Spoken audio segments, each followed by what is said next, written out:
अम्मा एक खुशखबरी है, मतलब सबसे बड़ी खुशखबरी। अम्मा निशा प्रेग्नेंट है। भगवान के घर देर है अंधेर नहीं। ये तो वाकई सबसे बड़ी खुशी की बात है। तू बस आज के आज निशा को लेके बोकारो आ जा। अरे अम्मा ऐसे कैसे? मैं कह देती हूँ, तेरी एक ना सुनूंगी मैं। यहाँ मैं और निशा की माँ दोनों मिलकर माँ और बच्चे का ऐसा ध्यान रखेंगे कि सब याद रखेंगे। नहीं नहीं निशा, ना अब हम तुम्हारी कोई बात सुनेंगे और ना ही जमाई बाबू की। तुम आ रही हो मतलब आ रही हो। लेकिन माँ, डॉक्टर ने सफर करने से मना किया है ना। ये तुमने सही नहीं किया निशा। 5 महीने बाद हमें बता रही हो बेटा। आपको तो पता है ना माँ, कॉम्प्लिकेशंस पहले से ही थी। जब डॉक्टर ने कहा कि आप बता सकते हैं तो सबसे पहले आप ही को बताया है। चलो कोई बात नहीं। देखो बेटा, अब तुम फ्लाइट करो, कुछ भी करो, लेकिन आना तो तुम्हें पड़ेगा ही।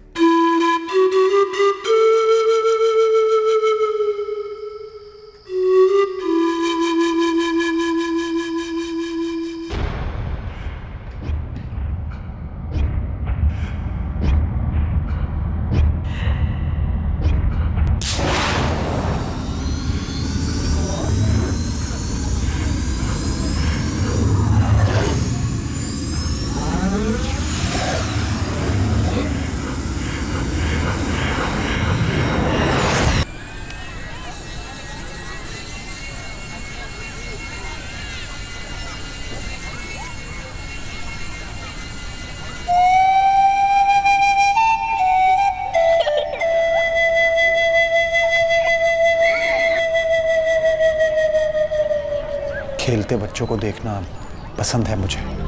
यहाँ बैठना ऐसे अच्छा लगता है। लाइफ में सब कुछ है, बस इस एक सुख के लिए तरसता हूँ। अजी, डिनर तो कब का रेडी है, लेकिन ये इंजन ड्राइवर राहुल साहब ट्रेन रोकने को ही तैयार नहीं है। आपने खा लिया? बस चल रहा है। क्या बनाया है? वही यूजुअल नूडल्स। कितनी बार कहा है आपसे, अगर खुद बनाने का मन नहीं करता तो कोई टिफिन सर्विस कर लो या बावर्ची तो रख लो। ये रोज रोज का नूडल्स वगैरह ठीक नहीं है। ये रोज रोज का अकेलापन उससे भी ज्यादा ठीक नहीं है निशा। विनय, हम फिर उसी बात पर अटक रहे हैं। आप जानते तो हैं मुझे पटना रास नहीं आता। आप रांची ट्रांसफर ले लो ना। बैंक जॉब से ट्रांसफर मिलना नूडल्स थोड़ी ना है कि 2 मिनट में हो जाए। तुम जानती हो हमें हमारी मर्जी से ट्रांसफर नहीं मिलता। आप भी तो जानते हैं, अब पहले जैसा तो है नहीं कि हम दोनों ही थे, 2 बैग्स बांधी और हर पोस्टिंग्स पर साथ साथ जाते। सुनो, कल पार्क में बैठा था, बच्चों को खेलते देख रहा था। नए टाइप का टॉय हेलीकॉप्टर आया है, रिमोट वाला। अपना राहुल देखेगा तो बिल्कुल क्रेजी हो जाएगा। उसके लिए खरीद देना। ओके? हर महीने कोई ना कोई कीमती खिलौना खरीद के रख देते हो आप। बिगाड़ के रख दोगे इससे, मैं कह देती हूँ। नहीं बाबा, ये बस मेरी खुशी के लिए। ले देना। ओके? अच्छी बात है।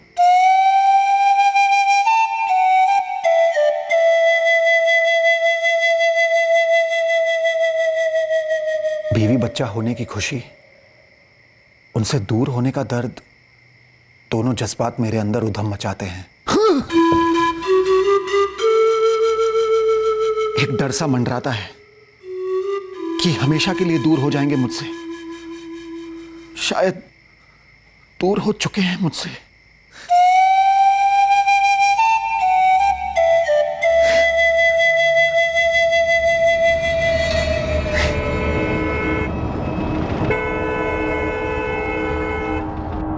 सर, मैं कल भी गया था उनके घर पर। डोरबेल बजाई, दरवाजा खटखटाया और आवाज भी लगाई, कोई रिस्पांस नहीं मिला। और पड़ोसी? सभी से पूछा, किसी को नहीं पता निशा भाभी और राहुल कहाँ हैं। नहीं जी, मुझे तो कुछ कहा नहीं निशा ने कि कहीं बाहर जा रही हैं। कल सुबह तक तो मैं दोनों को देखा था। मैं 15 मिनट से कोशिश कर रहा हूँ, कोई रिस्पांस ही नहीं है अंदर से। फोन किया आपने? फोन तो कल से स्विच ऑफ है, तभी तो उनके पति विनय ने मुझे यहाँ भेजा पता करने के लिए। अभिषेक, निशा का फोन पिछले 2 दिनों से स्विच ऑफ आ रहा है। परसों से ट्राई कर रहा हूं मैं। विनय, मैं अभी भी तुम्हारे घर के बाहर ही खड़ा हूँ, अंदर से कोई रिस्पॉन्स ही नहीं है। भाभी कहीं अपने मायके या फिर तुम्हारे पेरेंट्स के घर तो नहीं गई? नहीं, वो दोनों जगह नहीं गई है, मैंने चेक किया है। और अगर जाती भी तो मुझे इन्फॉर्म करके जाती ना। और अपना फोन क्यों बंद रखती वो? तो फिर पुलिस? और सीधे सीधे मैं आपके पास चला आया सर। और ये विनय पांडे कहाँ, पटना में रहते हैं? 1 साल से पटना में ही है, ब्रांच मैनेजर है। इसके पहले उनकी पोस्टिंग यही रांची में थी। निशा भाभी और राहुल यहीं रहते हैं और विनय अकेले पटना में रहते हैं।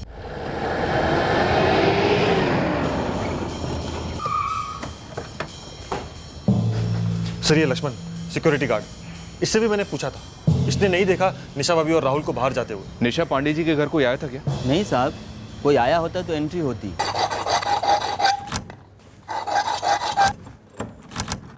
विनय, पुलिस ने भी बेल बजाई, कोई रिस्पांस नहीं है। अब पुलिस दरवाजा खुलवा रही है। अभिषेक, मैं अभी के अभी पटना से निकल रहा हूँ, मुझे बहुत डर लग रहा है।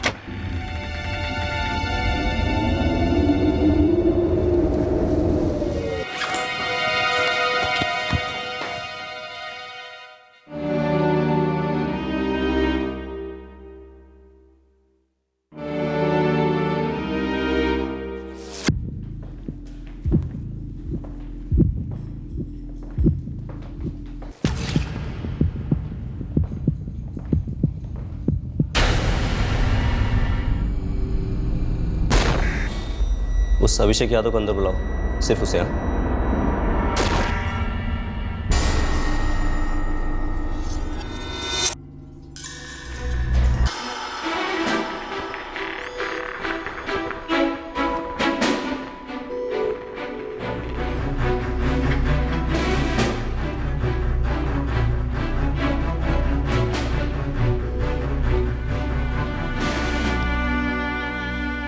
मुझे अंदर क्यों नहीं जाने दे रहे हैं ये लोग? विनय, निशा भाभी और राहुल की बॉडीज पोस्टमार्टम के लिए गई। पुलिस किसी को भी अंदर नहीं जाने दे रही। तुम्हें पुलिस स्टेशन चलना होगा। अभिषेक, तूने खुद ने देखा निशा और राहुल को? क्या सच में निशा और राहुल नहीं रहे?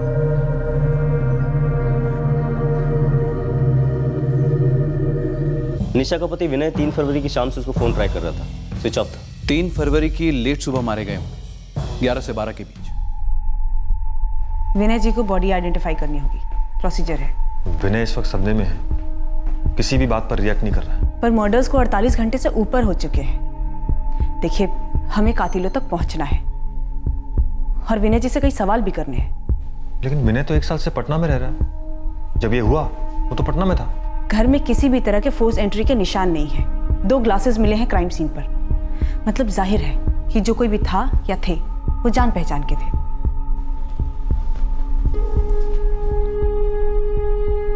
विनय, तुम्हें आइडेंटिफाई करना होगा निशा भाभी और राहुल को। रूल है।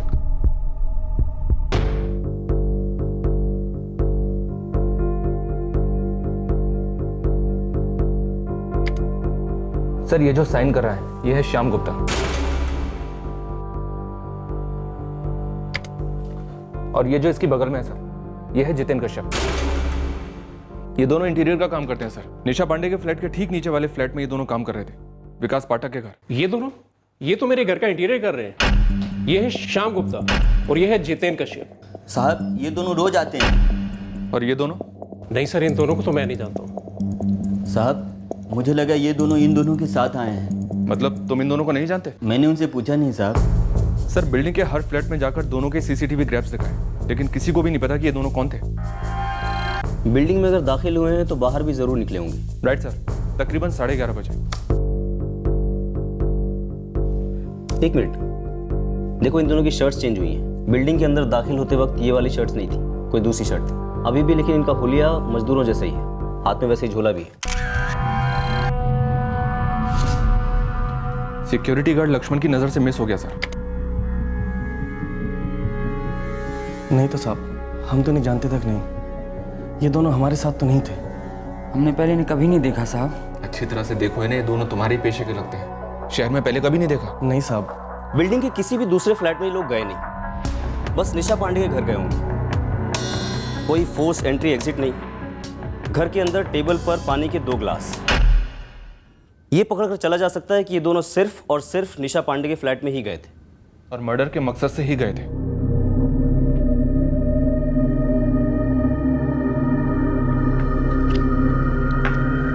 मुझे नहीं मालूम सर। आपकी बिल्डिंग में किसी को नहीं मालूम कि ये दोनों कौन है? उस दिन आपकी वाइफ का मोबाइल स्विच ऑफ होने से पहले उन्होंने ना तो किसी को कॉल किया और ना ही उन्हें किसी का कॉल आया।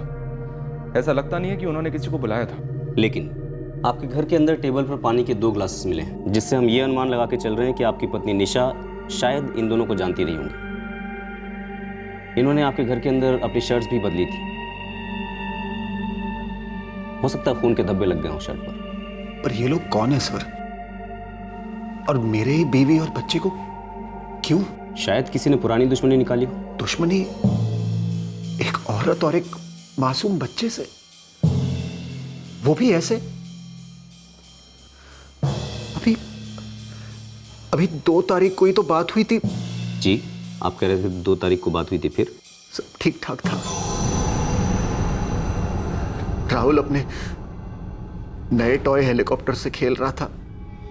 मैंने निशा से कहा कि मेरी लीव सैंक्शन हो गई है, 14 से 18 घर आ रहा हूं मैं, घर। विनय पांडे को हमारे बैंक में पूरे 15 साल हुए हैं। पिछले साल को ही पटना सिटी के एक ब्रांच के मैनेजर बनाए। प्रमोशन और ट्रांसफर साथ में। निशा जी और राहुल साथ में यहीं रांची में रहे? विनय यहाँ रांची की पोस्टिंग पर 3 साल पहले आया था, तब राहुल छोटा था। निशा को रांची भाग गई तो उन्होंने बच्चे का स्कूल सब यहीं करने का सोच लिया। विनय आता था महीने में पटना से। और रांची से पहले? मैडम, हमारे बैंक में असिस्टेंट मैनेजर लेवल के बाद हर 2 साल में प्रमोशन और ट्रांसफर साथ साथ ही होते हैं। विनय काफ़ी तरक्की कर रहा है, उसके ट्रांसफर भी कई जगह हुए, बोकारो, धनबाद और भुवनेश्वर भी, 2011 से 2012 जब राहुल पैदा हुआ था। राहुल भुवनेश्वर में पैदा हुआ था? लेकिन निशा जी और विनय जी ये तो बोकारो के रहने वाले ना, तो निशा जी बोकारो अपने मायके क्यों नहीं गई डिलीवरी के लिए? क्यों नहीं गई ये मैं कैसे बता सकता हूँ, आप विनय से ही पूछ लीजिए। देखो साहब, आप ना इस सीसीटीवी की पहले के दिनों की फुटेज भी निकलवाओ। ये बंदे मजदूर लगते हैं, हो सकता है पहले भी कभी आए हों। अबे ओ सोमेश, अब क्या तू हमें हमारा काम सिखाएगा? पिछले 3 महीने की सारी फुटेज चेक किए, उसमें नहीं थे ये दोनों। तो कोई नहीं साहब, मैं घुमाता हूँ ये फोटो अपने खबरों के मजदूरों में।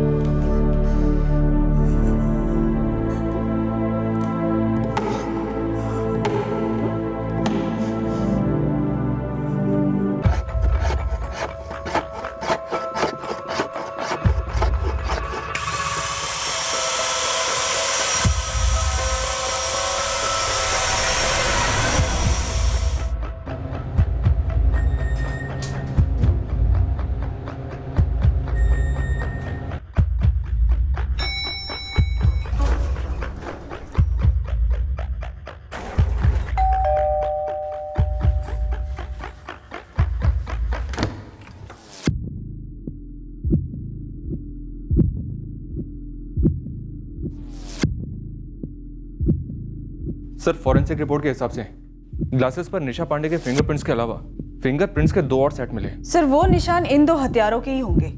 लेकिन ये दोनों पांडे परिवार से किस तरह कनेक्टेड हैं, इस बारे में हमारे पास कोई जानकारी नहीं। एक बात तय है कि निशा पांडे इन दोनों को जानती ज़रूर थी। पत्नी और बच्चा रांची में रहते थे, पति पटना में। दोनों में से किसी का भी अफेयर्स हो सकते हैं। वाइफ निशा के कॉल रिकॉर्ड से ऐसा कुछ मिला तो नहीं है सर। बाकी विनय के बैंकर दोस्त अभिषेक के कॉल रिकॉर्ड्स मंगवाए मैंने। इस विनय पांडे के फ़ोन रिकॉर्ड्स खंगालो, इनसाइड जॉब की पॉसिबिलिटी भी हो सकती है। सर, एक बात खटक रही है। निशा और विनय की शादी 14 साल पहले हुई थी, पर उनका पहला बेटा राहुल 5 साल पहले पैदा हुआ था। हाँ, तो करियर के चक्कर में फैमिली प्लानिंग लेट क्यों? माना आजकल ऐसा काफ़ी होता है, बट सर एक और बात खटक रही है कि निशा ने अपनी डिलीवरी भुवनेश्वर में करवाई अकेले। ना वो बोकारो अपने मायके गई और ना ही ससुराल। सर, ऐसा तो काफ़ी कम ही होता है। शालिनी, तुम्हें इस बच्चे में कोई एंगल नजर आ रहा है? सर, एंगल का तो नहीं पता, पर एक फीलिंग है, धुंधली सी। तो फिर इस धुन को हटाओ, टटोलो, पूरी जानकारी निकालो इस कपल की और इस बच्चे की। अम्मा, एक खुशखबरी है, मतलब सबसे बड़ी खुशखबरी। अम्मा, निशा प्रेग्नेंट है। भगवान के घर देर है अंधेर नहीं। ये तो वाकई सबसे बड़ी खुशी की बात है। तू बस आज के आज निशा को लेके बोकारो आ जा। अरे अम्मा, ऐसे कैसे? मैं कह देती हूँ, तेरी एक ना सुनूंगी मैं। यहाँ मैं और निशा की माँ दोनों मिलकर माँ और बच्चे का ऐसा ध्यान रखेंगे कि सब याद रखेंगे। नहीं नहीं निशा, ना अब हम तुम्हारी कोई बात सुनेंगे और ना ही जमाई बाबू की। तुम आ रही हो मतलब आ रही हो। लेकिन माँ, डॉक्टर ने सफर करने से मना किया है ना। ये तुमने सही नहीं किया निशा। 5 महीने बाद हमें बता रही हो बेटा। आपको तो पता है ना माँ, कॉम्प्लिकेशंस पहले से ही थी। जब डॉक्टर ने कहा कि आप बता सकते हैं तो सबसे पहले आप ही को बताया है। चलो कोई बात नहीं। देखो बेटा, अब तुम फ्लाइट करो, कुछ भी करो, लेकिन आना तो तुम्हें पड़ेगा ही।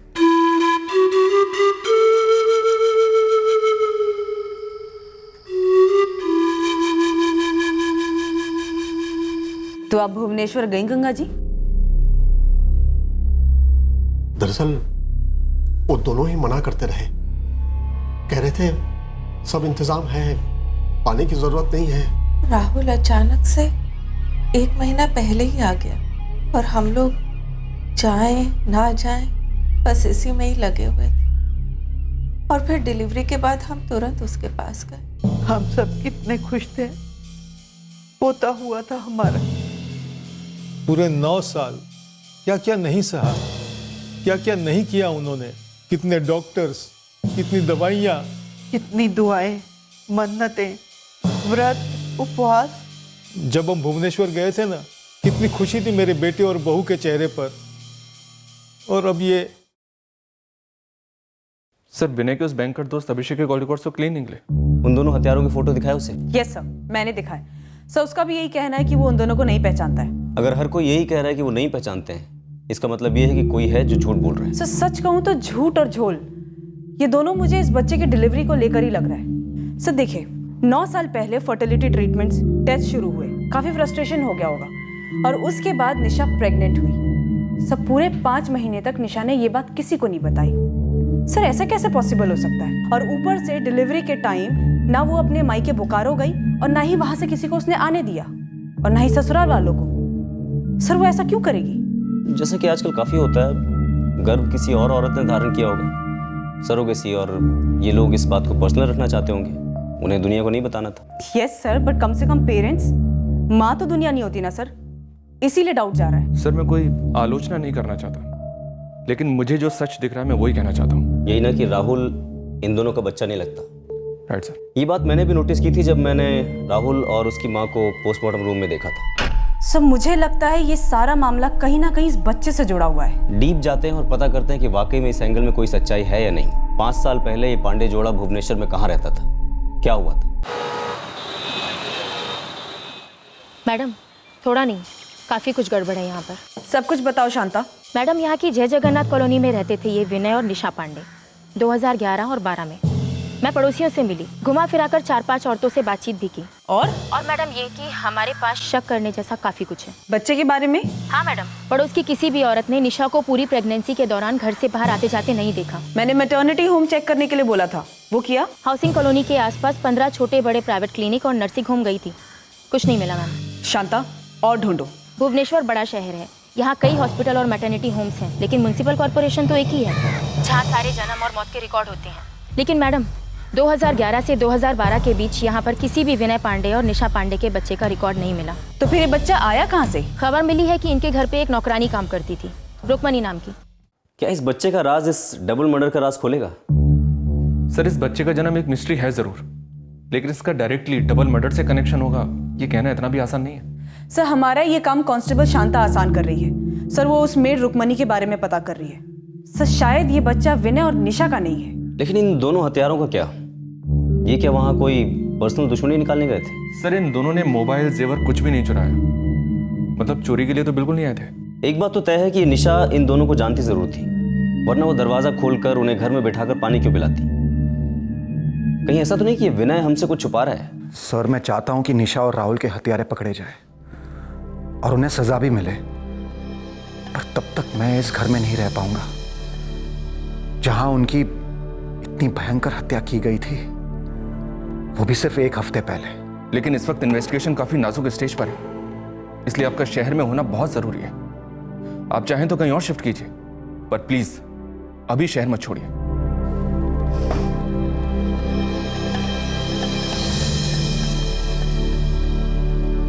पुलिस कह रही है उन दोनों के लिए दरवाजा खोला गया, उनको पानी दिया गया, उन्होंने पिया और फिर मार डाला हमारी बहू को और राहुल को। पुलिस ने यह बात मुझसे भी कही है, कई बार कही है। अब आप मुझे ये बात क्यों कह रही है माँ? पर निशा उन दोनों को कैसे जानती थी? मुझे क्या मालूम, मैं तो 1 साल से पटना में हूं।